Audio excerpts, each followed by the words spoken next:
আরবি গাড়িতে ছাত্রদের উল্লাস উঠে।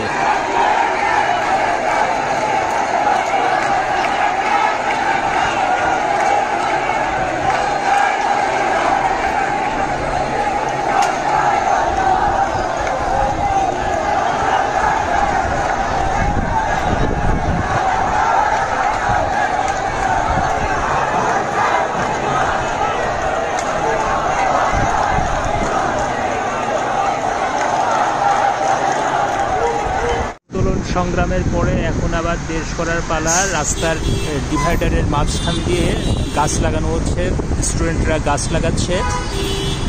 আজ দুদিন ধরে ট্রাফিক কন্ট্রোল করছে, যেহেতু পুলিশ মাঠে এখনও ফিরে আসেনি সে পর্যন্ত তারা ভলেন্টিয়ার সার্ভিসে রয়েছে। সব কোলাহল শেষ, কয়দিনে কত তাণ্ডব, কত কি অবস্থা, আবার সব কিছু হয়তো পূরণ হয়ে যাবে। এভাবেই কিন্তু প্রাণগুলো আর ফিরে আসবে না। যে কাজগুলো নষ্ট হয়েছে গেছে, কিন্তু আবার নতুনভাবে সব সাজানো হচ্ছে। কিন্তু শুধু আসবে না যে নতুন প্রাণগুলো যে ঝরে গেল সেগুলো আর ফিরে আসবে না।